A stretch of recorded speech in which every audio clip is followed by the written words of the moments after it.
Hello everyone, welcome to competition career point. मैं आज आप लोगों के लिए बादल को घिरते देखा है कविता से संबंधित 40 प्लस एमसीक्यू यानी वस्तुनिष्ठ प्रश्नों का जो हम प्रैक्टिस करने वाले हैं, अभ्यास करने वाले हैं, जो Madhya Pradesh assistant professor Hindi exam से के अंतर्गत पूछे जाएंगे। और जिन लोग को भी पीडीएफ यानी कंटेंट चाहिए, स्टडी मटेरियल चाहिए पीडीएफ फॉर्म में, वो व्हाट्सएप पे कांटेक्ट कर सकते हैं। और इसमें सारे नाटक होंगे, सारे कहानी होंगे, सारे उपन्यास होंगे, या जो भी आपको मैं टॉपिक बताऊंगा वो सारे आपको मिलेंगे। तो वो सारे व्हाट्सएप पे मिलेंगे पीडीएफ फॉर्म में, जो कि पेड पीडीएफ होंगे। व्हाट्सएप नंबर है 7004501486। ये व्हाट्सएप नंबर, आप इस पर व्हाट्सएप करके इन्फॉर्मेशन गेन कर सकते हैं, या डिस्क्रिप्शन बॉक्स चेक कीजिएगा तो वहाँ पे भी सारे मेंशन किए हुए मिलेंगे आपको। शुरुआत करते हैं हम लोग। प्रश्न संख्या 1, बादल को घिरते देखा है कविता से संबंधित सही तथ्य हैं। इसमें देखिए ABCD लिखे हुए हैं और सही विकल्पों का सही उत्तर चयन करना आपको। नागार्जुन को कालिदास के मेघ का पता ठिकाना मालूम था। नागार्जुन का बादल कल्पना प्रसूत नहीं है। इसमें उज्जैनी के जीवन का यथार्थ वर्णन किया गया है। इसमें किन्नर किन्नरियों के स्वच्छंद जीवन की अनुभवात्मक चित्र है। तो यहाँ पर जो सही विकल्प हो जाएगा आपको B और D वाला होगा। जो B जो लिखा हुआ ये बिल्कुल सही दिया हुआ, और D ये बादल को घिरते देखा हुआ कविता में सही तथ्य है दोनों, B और D वाला। प्रश्न संख्या 2, बादल को घिरते देखा कविता के रचनाकार कौन है? तो नागार्जुन हो जाएंगे। प्रश्न संख्या 3, बादल को घिरते देखा है कविता के सौंदर्य को कवि ने किस ऋतु का उद्गम बताया है? तो विकल्प ए पावस का। कवि ने बादल को किससे गरज का भिड़ते देखा है? तो विकल्प सी वायु से। प्रश्न संख्या 5, बादल को घिरते देखा है से क्या अभिप्राय है? तो विकल्प ए बादल का प्रश्न। प्रश्न संख्या 6, कवि ने किन्नर और किन्नरियों की परिकल्पना क्यों कैसे की? तो हिमालय की शुभ्रता देखकर। प्रश्न संख्या 7, कस्तूरी मृग अपने पर कैसे चिढ़ता है? तो उसे अपने नाभि से खुशबू आती है और वो खुशबू को ढूंढता है। प्रश्न संख्या 8, चकवा चक्की का क्रंदन बंद क्यों हुआ? तो उक्त सभी हो जाएंगे यहाँ पर। उसका उनका मिलना हो गया था, रात्रि समाप्त हो गई थी, उनका विरह दूर हो गया था। यहाँ पर प्रश्न संख्या 9 में जो दिया है, यहाँ पर दिया हुआ है शिवालों की हरी दरी पर प्रणय कला छिड़ते देखा है। कभी किसके माध्यम प्रणय कला छिड़ते देख रहे हैं? तो यहाँ पर जो सही विकल्प होगा चकवा चक्की में।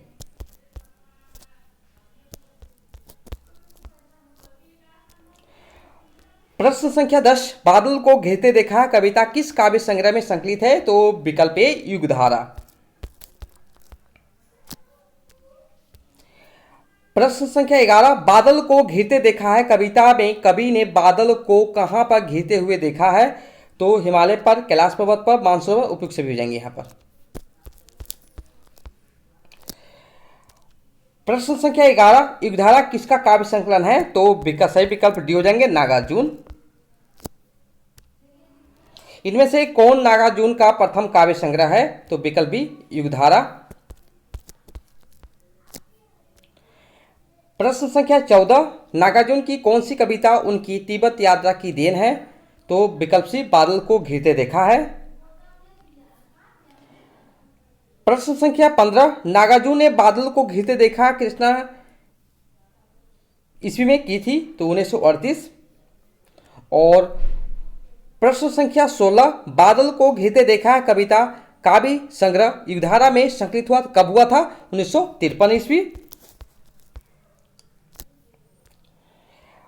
प्रश्न संख्या 17, कवि ने बादल के छोटे छोटे मोती जैसे तुहिन कणों को कहाँ पर गिरते देखा है? तो मानसरोवर के सुनहरे कमलों पर देखा है। प्रश्न संख्या 18, कवि ने छोटे छोटे मोती जैसे कण से तुलना किसकी की है? तो वर्षा की बूंदों की। प्रश्न संख्या 19, ऊंचे हिमालय के कंधों पर छोटी बड़ी कई झीलें हैं।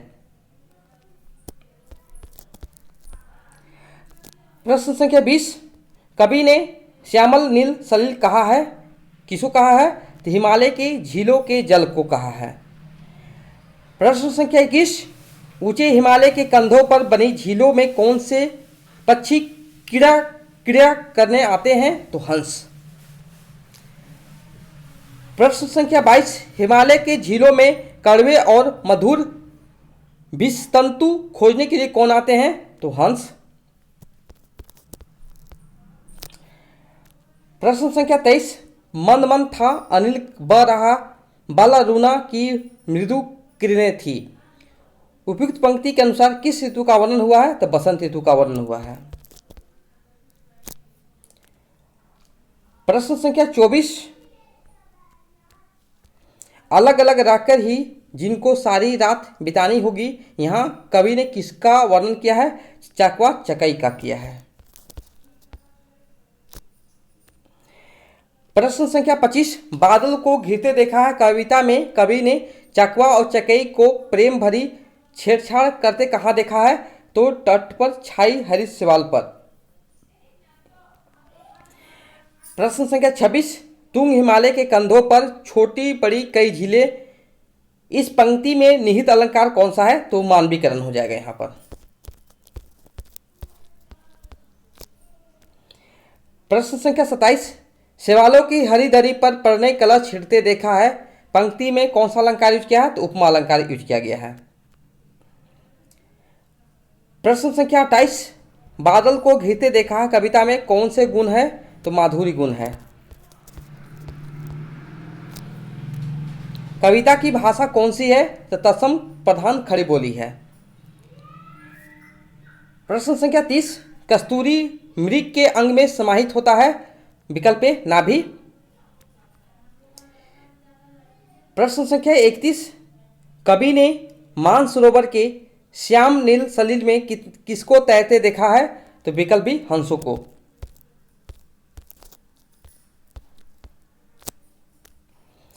प्रश्न संख्या 32, कवि ने छोटे छोटे मोती जैसे कर्णों को मानसरोवर में कहाँ गिरते देखा है? तो विकल्प ए स्वर्ण कमल पर। प्रश्न संख्या 33, कवि ने अमल धवल गिरी के शिखरों पर किसको घिरते देखा है? विकल्प बी बादल को।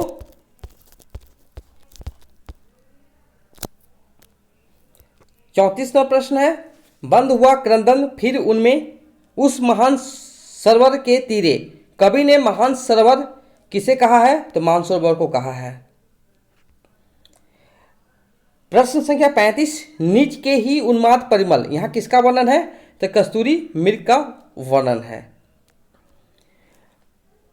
प्रश्न संख्या 36, कवि ने दुर्गम बर्फानी घाटी में किसको अपने ही चिढ़ते देखा है? तो कस्तूरी मृगों को।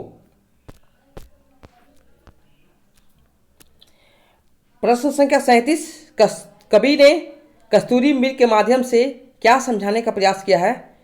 तो व्यक्ति को भटकने के बजाय अपनी विशेषता के बारे में खोज करनी चाहिए।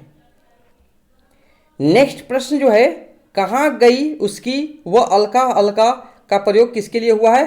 तो कुबेर की नगरी के लिए प्रयोग हुआ है। प्रश्न संख्या 39, कवि ने कस्तूरी मृग को भागते देखा है, कहाँ पर देखा है? मादक गंध के पीछे। प्रश्न संख्या 40, मेघदूत खंड काव्य के रचयिता हैं कालिदास। प्रश्न संख्या 41, ढूंढा बहुत परंतु लगा क्या, कवि ने क्या ढूंढा था? कालिदास के मेघदूत को ढूंढा था। प्रश्न संख्या 42, अमल धवल गिरी के शिखरों पर पंक्ति किस कविता का है? तो बादल को घिरते देखा कालिदास, दोनों का हो जाएगा यहाँ पर, विकल्प सी हो जाएंगे, ए और बी दोनों।